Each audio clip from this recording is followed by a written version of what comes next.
Assalamualaikum warahmatullahi wabarakatuh. Jumpa lagi dengan saya di channel Ani UMT. Pada kesempatan ini, saya akan membahas tentang analisis bivariat data kategorik dan numerik uji ANOVA. Tapi sebelum itu, tolong dukungannya supaya video ini lebih berkembang lagi dan bermanfaat juga untuk yang lainnya. Jangan lupa memberikan like, subscribe, and share video ini. Terima kasih. Untuk pembahasan uji ANOVA ya dengan data kategorik numerik ya, sebelumnya kita telah membahas pembahasan ini di perkuliahan biostatistik. Namun ya pengolahan datanya itu dengan cara manual. Kalau di analisa data ya pengolahan datanya kita gunakan secara SPSS. Nah, untuk pemilihan jenis uji dilakukan dengan memperhatikan jenis data yang digunakan. Yang kita perhatikan itu adalah jumlah sampel maupun hubungan antara variabelnya. Secara garis besar di sini saya sudah membuatkan tabel ya supaya lebih sederhana ya untuk pemilihan uji statistik yang dapat digunakan dalam pengolahan analisis bivariat.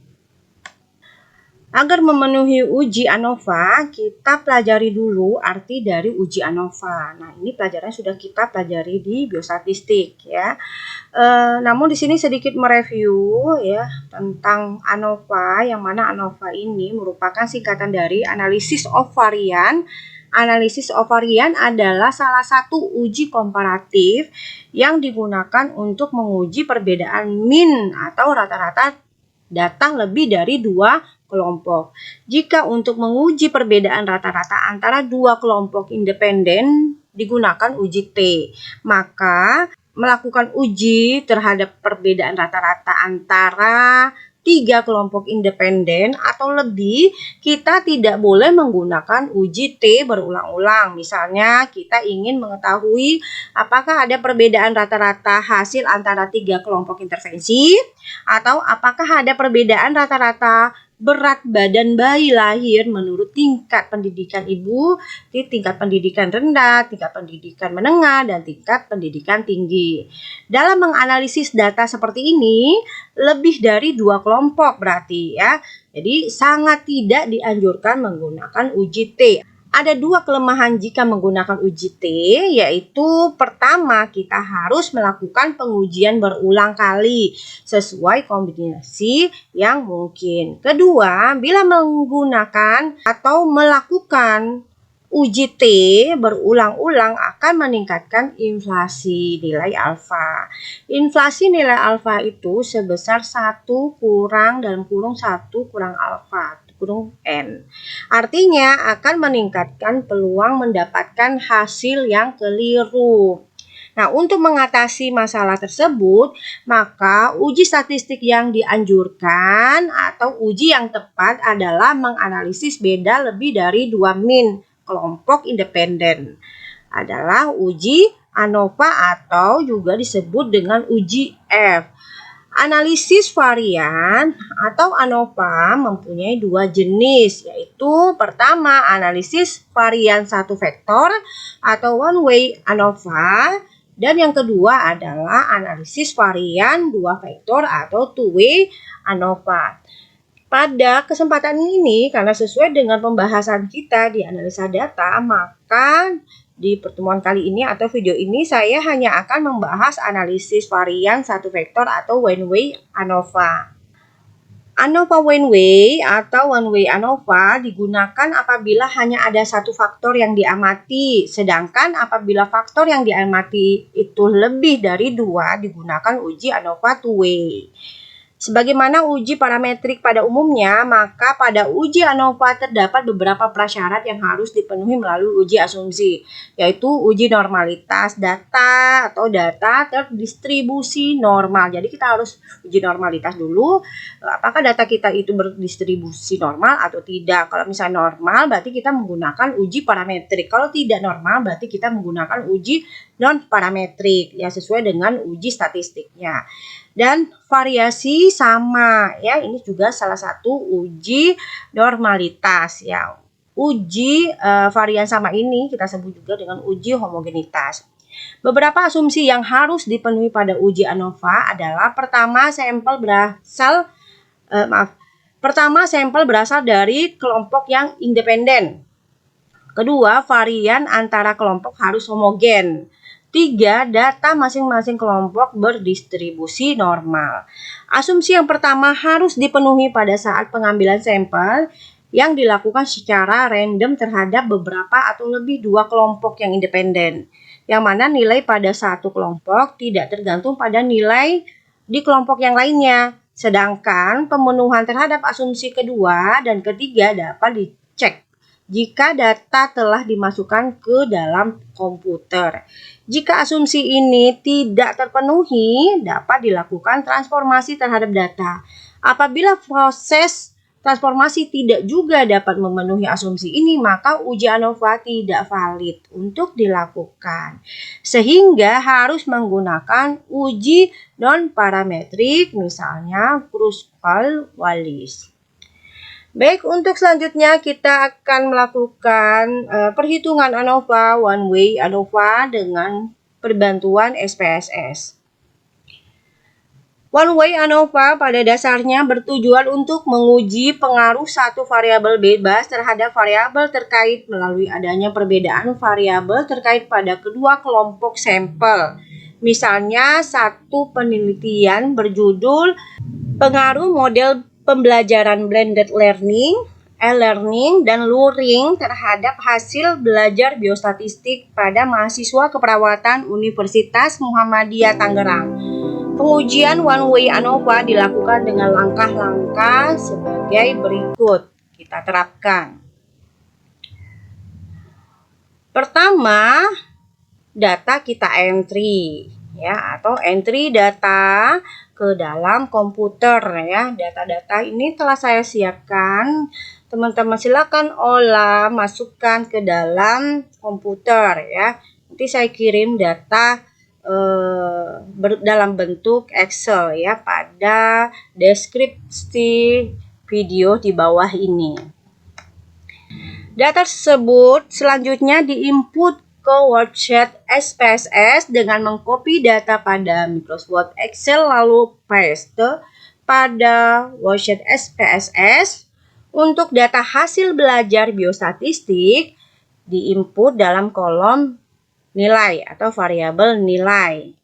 Untuk kelompok siswa diinput pada kolom kelas dengan mengisi kode 1, 2, dan 3. Jadi yang satu ini kita berikan kode blended, yang kedua adalah e-learning, yang ketiga adalah luring, ya, sebagai mewakili ketiga kelompok siswa. Untuk skor hasil belajar biostatistik dari siswa yang berasal dari kelompok eksperimen diberikan kode 1 dan 2. Sementara untuk siswa yang berasal dari kelompok kontrol diberikan kode 3. Hasil input data SPSS, ya, dapat terlihat pada gambar di bawah ini. Atau seperti ini, ya, kita olah bersama-sama. Sebelum dilakukan uji hipotesis, terlebih dahulu dilakukan uji prasyarat analisis. Adapun uji prasyarat analisis untuk one way ANOVA adalah uji normalitas dan uji homogenitas. Nah, untuk uji normalitas dilakukan untuk pengujian apakah data berasal dari populasi yang berdistribusi normal atau tidak. Dari contoh penelitian di atas, data yang diuji normal adalah data tentang hasil belajar biostatistik siswa, baik yang diajarkan dengan metode pembelajaran blended learning, e-learning, maupun yang diajarkan dengan luring. Langkah-langkah uji normalitas dengan SPSS secara lengkap telah dipaparkan pada pemaparan sebelumnya, baik di mata kuliah biostatistik maupun ANDAT. Kemudian untuk uji homogenitas dilakukan untuk menguji apakah kedua kelompok data memiliki varians yang homogen atau tidak. Langkah pengujian homogenitas dapat dilakukan secara bersamaan dengan uji hipotesis. Nah, langkah-langkah uji homogenitas dengan SPSS secara lengkap dipaparkan pada pemaparan sebelumnya juga pernah. Nah, di sini juga bisa kita terapkan juga nanti. Kemudian untuk langkah pengujian dengan SPSS, pengujian yang pertama, pengujian ANOVA ya, langkah yang pertama pengujian ANOVA, satu jalur berbantuan SPSS dilakukan dengan langkah-langkah sebagai berikut. Dari menu utama, pilih Analyze, kemudian Component Means, lalu pilih One Way ANOVA. Secara lengkap, langkah tersebut terlihat pada gambar berikut atau video berikut. Dari menu One Way ANOVA, terlihat kotak Dependent List dan kotak vektor perlu diisi variabel. Kotak dependen diisi variabel numerik dan kotak vektor diisi variabel kategorik. Pada contoh kasus kita di atas, berarti pada kolom dependen diisi variabel nilai mahasiswa dan pada kotak vektor diisi variabel kelas metode belajar ya, seperti di bawah ini. Langkah berikutnya, klik post-hoc pada pilihan ini, maka muncul kotak dialog One Way ANOVA ya.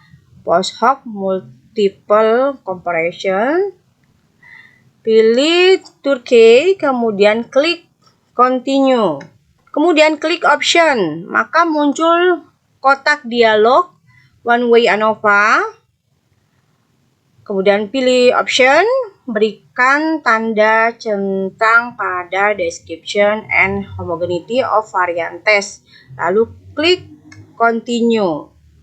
Langkah terakhir adalah klik OK.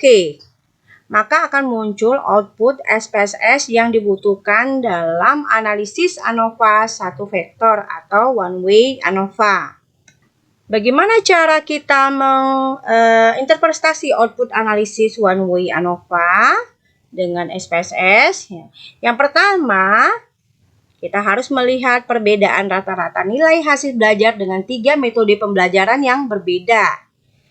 Di sini kita lihat ya, berdasarkan output SPSS di atas dapat terlihat perbedaan rata-rata nilai mahasiswa dari ketiga metode pembelajaran yang berbeda dengan rincian.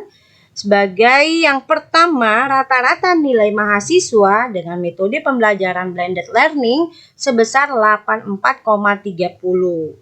Kemudian yang berikutnya adalah rata-rata nilai mahasiswa dengan metode pembelajaran e-learning sebesar 76,7. Dan rata-rata nilai mahasiswa dengan metode pembelajaran luring sebesar 79,96. Dengan demikian, maka secara deskriptif dapat disimpulkan bahwa nilai mahasiswa dengan metode pembelajaran blended learning sebesar 84,30. Berikutnya kita akan melakukan uji atau menguji kesamaan varian, uji homogenitas ya. Kita lihat hasilnya. Di sini test of homogeneity of varian, nilai mahasiswa ya, berdasarkan output SPSS di sini diperoleh angka level statistik sebesar 0,609 dengan signifikasi atau probabilitas setnya sebesar 0,547. Karena nilai signifikasinya 0,547 lebih besar, artinya lebih besar dari 0,05 ya, lebih besar dari alfa.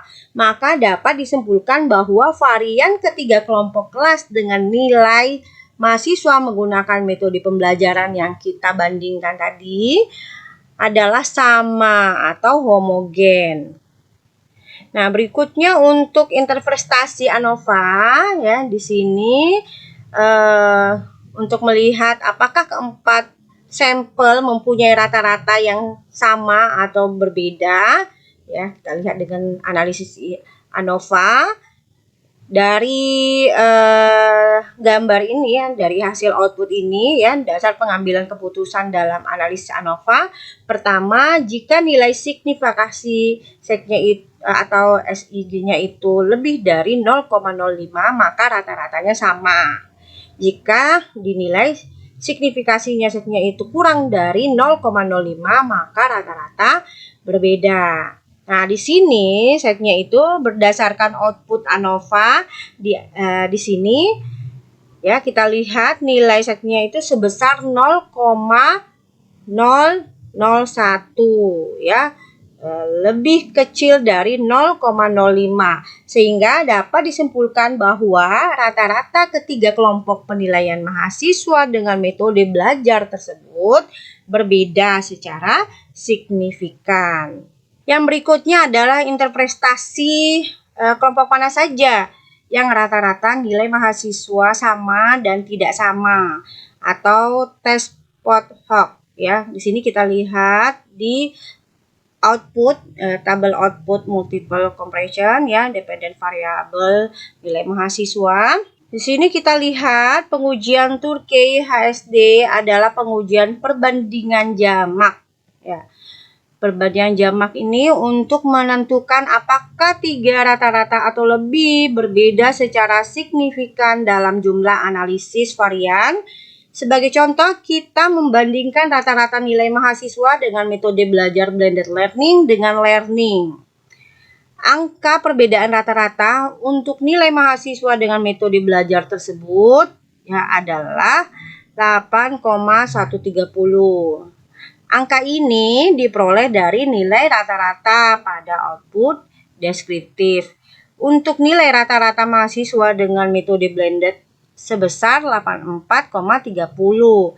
dikurangi dengan nilai rata-rata mahasiswa yang menggunakan metode e-learning sebesar 76,17.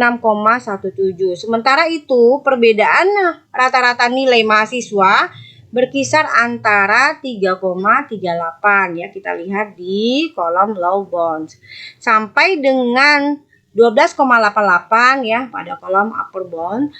Pada tingkat kepercayaan 95% untuk menguji apakah terdapat perbedaan rata-rata kedua metode pembelajaran tersebut, maka kita harus melihat apakah nilai signifikasi hasil output SPSS lebih besar atau lebih kecil dari 0,05. Berdasarkan output di sini ya, dilihat ya, kita ketahui nilai setnya itu sebesar 0,000 ya, berarti lebih kecil dari 0,05, maka dapat disimpulkan bahwa nilai mahasiswa dengan metode belajar blended learning dan learning adalah tidak sama, dan perbedaan rata-rata nilai mahasiswa secara deskriptif antara kedua metode belajar tersebut signifikan. Selanjutnya, untuk membandingkan kelompok yang lainnya dilakukan dengan cara yang sama ya, seperti cara di atas. Silakan kalian atau teman-teman terapkan sendiri di rumah. Berikutnya, untuk interpretasi melihat kesamaan rata-rata nilai mahasiswa dari ketiga metode belajar ya. Di sini kita lihat pertama, pada subset 1 kita lihat terdapat data nilai mahasiswa dengan kelas metode belajar e-learning dan luring. Artinya, rata-rata nilai mahasiswa dengan kedua metode tersebut tidak mempunyai perbedaan yang signifikan. Dengan kata lain, rata-rata nilai mahasiswa dengan metode e-learning dan luring adalah sama. Yang kedua, kita lihat pada kolom subset 2 terdapat data nilai mahasiswa dengan kelas metode belajar luring dan blended learning. Artinya, rata-rata nilai mahasiswa dengan kedua metode tersebut tidak mempunyai perbedaan yang signifikan. Dengan kata lain, rata-rata nilai mahasiswa dengan metode e-learning dan luring adalah sama. Di sini kita akan membuat kesimpulan dalam analisis one way ANOVA. Dalam riset eksperimen kita ini ya, hanya rata-rata nilai mahasiswa yang menggunakan metode belajar blended learning dan learning saja yang berbeda. Sedangkan rata-rata nilai mahasiswa dengan metode belajar yang lainnya adalah sama. Dengan demikian, variabel kelas dengan metode belajar hanya berpengaruh secara signifikan terhadap perbedaan rata-rata nilai mahasiswa dengan metode blended learning dan learning. Berikutnya untuk penyajian uji one way ANOVA. Ya, di sini saya telah membuatkan tabel ya untuk gambaran hasil atau cara penyajian data hasil uji one way ANOVA. Misalnya tabel ya, silakan bikin tabel titik 1, tabel titik 2. Jadi isi tabelnya harus ada ya, daftar tabelnya. Distribusi nilai rata-rata mahasiswa berdasarkan metode pembelajaran. Ya, untuk variabel itu kelas dengan metode belajar blended learning, learning, dan luring. N-nya itu jumlah sampelnya, kemudian min-nya, kemudian ada standar deviasinya, ada nilai F, ANOVA, dan p-value. Nah, kita jabarkan atau kita interpretasikan hasil tabel tersebut ya. Kemudian kita interpretasikan pada hasil di atas. Terlihat bahwa rata-rata nilai mahasiswa dengan metode pembelajaran blended learning sebesar 84,30. Rata-rata nilai mahasiswa dengan metode pembelajaran e-learning sebesar 76,17 dan rata-rata nilai mahasiswa dengan metode pembelajaran luring sebesar 79,96. Dengan demikian, maka secara deskriptif dapat disimpulkan bahwa nilai mahasiswa dengan metode belajar blended learning sebesar 84,30.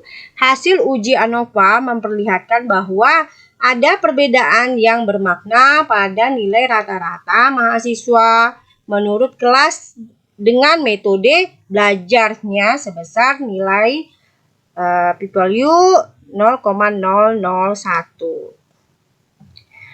Berikut untuk tabel signifikasi perbedaan rata-rata nilai mahasiswa menurut kelas metode belajar ya, ini hasil uji Turki. Nah, untuk tabelnya, penyajian datanya, ya penyajian data dalam bentuk tabel, kelas metode belajar, blended vs e-learning dengan p-value 0,00, kemudian simpulannya tidak sama, signifikan, HA diterima, atau kalau misalnya menggunakan H0 berarti H0 ditolak. Nah, yang berikutnya, blended vs luring dengan p-value 0,079. Simpulannya sama, tidak signifikan, artinya HA gagal diterima. Atau jika kita menggunakan H0, maka H0 gagal ditolak. Nah, berikutnya untuk learning vs luring, p-value 0,144. Simpulannya sama, tidak signifikan, artinya HA gagal diterima.